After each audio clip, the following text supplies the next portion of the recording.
सुना है अगर सालों तक किसी घर में अंधेरा रहे तो उस घर में अजीब शक्तियों का वास हो जाता है। इस कहानी में भी कुछ ऐसा ही है। तकरीबन 3 साल बाद सुशांत अपने परिवारों के साथ दुबई से वापस अपने घर आया और जब सुशांत और उसके परिवार किसी वजह से घर के गेट के बाहर ही रुक गया, तब सुशांत ने कहीं से एक हथौड़ा ढूंढ कर लाया और अपने घर का ताला तोड़ फेंका। और जब उसने गेट खोला, चमगादड़, गिरगिट, कीड़े मकोड़े, बिल्ली, जो भी था, सबने उनका अच्छे से स्वागत किया। सभी को घिन आने लगी थी घर से। सुशांत थोड़ा अंदर तक गया। धूल की परत जमी हुई थी अंदर और चारों तरफ सिर्फ बदबू ही बदबू। चूहे भी पैर पर टकरा रहे थे और एक बार गलती से सुशांत बाहर भागते भागते आया। उसके पैर में चूहा काट गया था। उसने अपने रिश्तेदारों में से कहा कि आदमी बुलाकर सब कुछ साफ करवाओ, मैं तब तक हिमांशु के घर में रह लेता हूँ। कुछ दिन तक उस घर में साफ सफाई चली। दीवारों को घिस घिस कर दोबारा पेंट किया गया और भी बहुत कुछ हुआ और फिर जाकर ये घर रहने के लायक बनी। सुशांत अपने गांव में इधर उधर घूमने लगा और उसके घर के पास एक कैरम खेलने का दुकान था जहां सुशांत भी अक्सर कैरम खेलता। सुशांत का मोबाइल बजा और उसने देखा कि फोन उसका था जो घर में रेनोवेशन का काम करवा रहा था। उन्होंने सुशांत को घर में बुलाया। जब सुशांत घर में पहुंचा तो उस आदमी ने सुशांत से कहा, सब कुछ हो गया है जो आपने बोला था, लेकिन एक प्रॉब्लम है। आपके किचन के ऊपर दूसरे फ्लोर पर जो फर्श का कंक्रीट और सरिया है उसकी हालत खराब है। अगर उसे ठीक करना है तो 70-75 हजार खर्च हो जाएंगे। तब सुशांत ने ये करने से मना कर दिया, ये कहते हुए कि शायद कुछ महीनों बाद उसे ये पूरा घर ही बदलना पड़े या इंडिया से बाहर जाना पड़ सकता है, इसलिए अभी ये करना जरूरी नहीं है।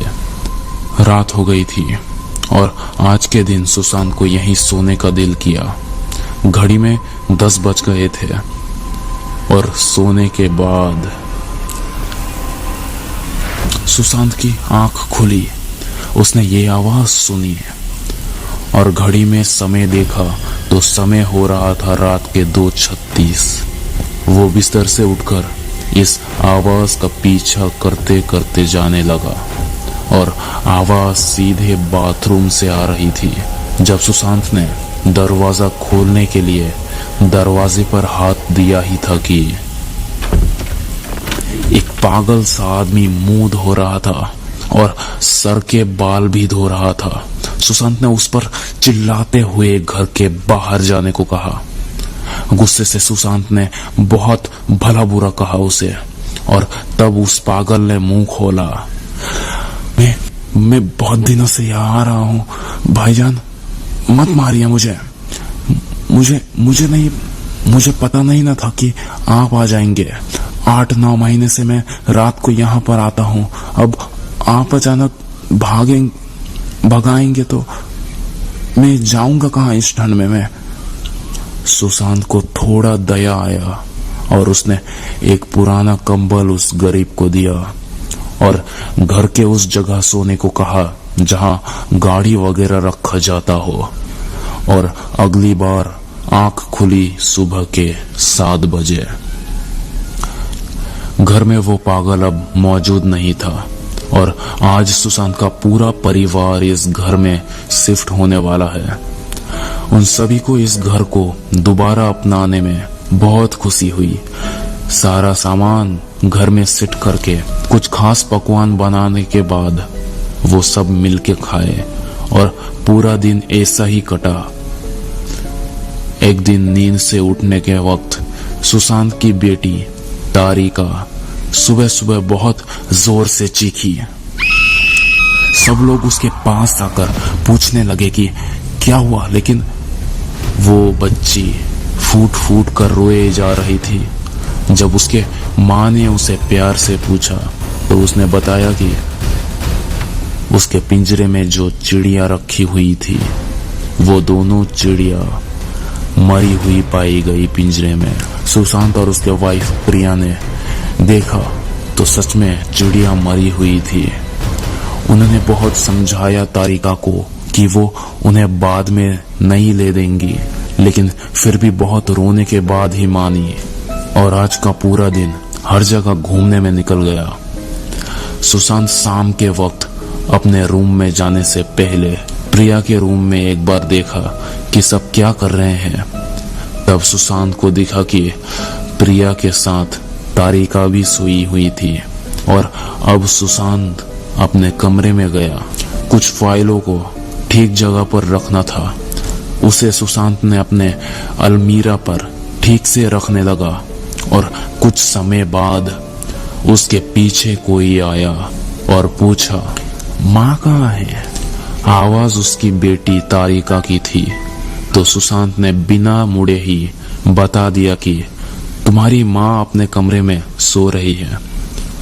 जब आवाज से पता चला कि तारिका जा चुकी है वहां से, तभी उसे याद आया कि तारिका तो उसके माँ के साथ ही सो रही थी। सुशांत भागकर उनके कमरे में गया तो जो दिखा उसे वो देखकर सुशांत दंग रह गया, क्योंकि अभी भी पहले की तरह तारिका उसके माँ के पास ही आराम से सो रही थी।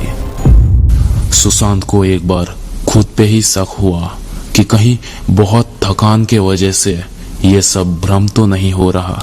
इसलिए सुशांत सो गया अपने बिस्तर पर और रात के समय उसकी बीवी प्रिया सुशांत के कमरे में आई और सुशांत को बताने लगी कि कुछ दिनों से रात के समय कुछ अजीब आवाजें होती है, जैसे कि कोई छत पे धम धम करके छत में कूद रहा हो। तो ये सुनकर सुशांत ने बोला, क्या? मुझे तो ऐसा कोई आवाज नहीं आया और मैं आज बहुत थका हुआ हूँ। कल इसके बारे में बात करते हैं। और ऐसे ही घर के सारे लोग सो गए। रात के 11:30 बजे एक बार सुशांत का आंख खुला। प्यास लगने के कारण सुशांत किचन में गया और पानी पीने लगा और तभी सुशांत को कुछ आवाजें सुनाई दी, जैसे प्रिया ने उसे कहा था। ठीक वैसे ही ऊपर के सीलिंग पर धम धम करके आवाज हो रहा था। सुशांत ऊपर जाकर देखा तो वहां कोई भी नहीं दिखा, लेकिन आवाज इस बार नीचे से आ रही थी। अब सुशांत अपने बिस्तर पर जाके सोया। सुशांत थोड़ा आलसी किस्म का था, इसलिए वो ज्यादा ध्यान नहीं दिया। अगले दिन सुबह सुबह प्रिया नींद से उठकर झाड़ू लगाने के लिए दरवाजा खोला। तभी प्रिया सामने देखकर जोर से चीखी। जब सुशांत नीचे आया तब उसे दिखा कि जो पागल या भिखारी आदमी कुछ दिन पहले सुशांत के घर के बाहर सोने के लिए आया था, वो आज ही उसी जगह मरा हुआ मिला। आसपास के लोगों ने भीड़ जमा दी।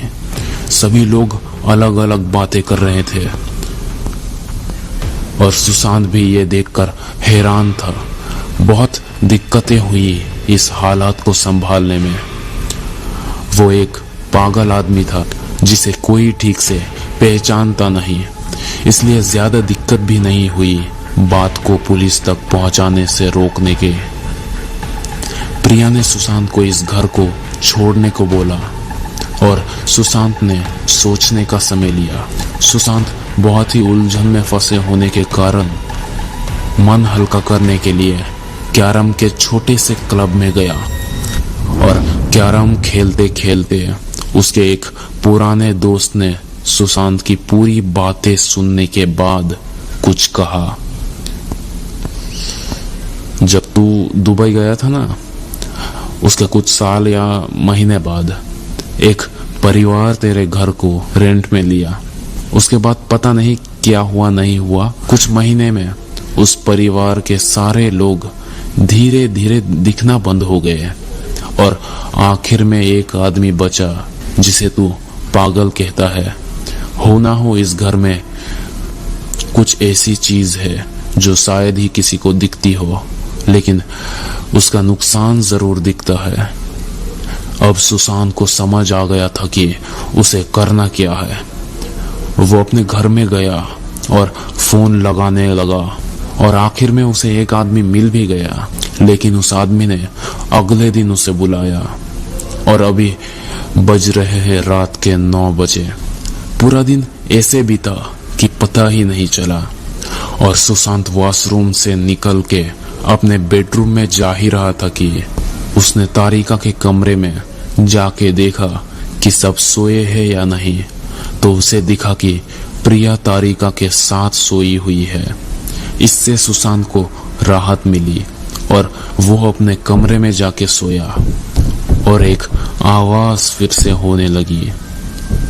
सुशांत ने सोचा कि ये आवाज उसे परेशान तो कर रहा है लेकिन कोई नुकसान ही नहीं कर रहा, इसलिए कंबल ओढ़कर सुशांत सो गया।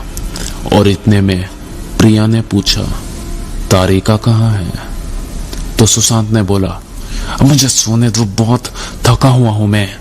और कुछ पल बाद सुशांत को याद आया कि अभी अभी तो उसने प्रिया को तारिका के साथ देखा था। उसने कंबल हटाकर देखा तो वो अंदर से चौंक गया, क्योंकि दरवाजा बंद होने के बावजूद ये कौन सी प्रिया थी जिसने तारिका के बारे में पूछा। इतने में ही उसके बेटी की चीखने की आवाज होकर रुक गई। सुशांत दरवाजा खोलकर भागकर बाहर गया और प्रिया भी अपने कमरे से निकली और किचन के पास आकर दोनों की आंखें फटी की फटी रह गई।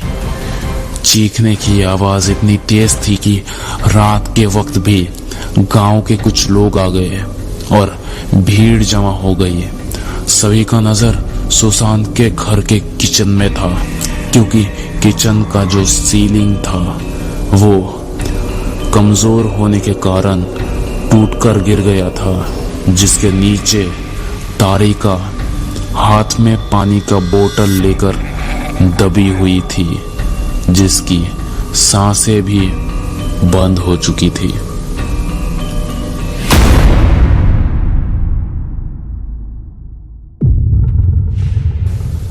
मैं हूं क्रो और ये थी आज की एक कहानी।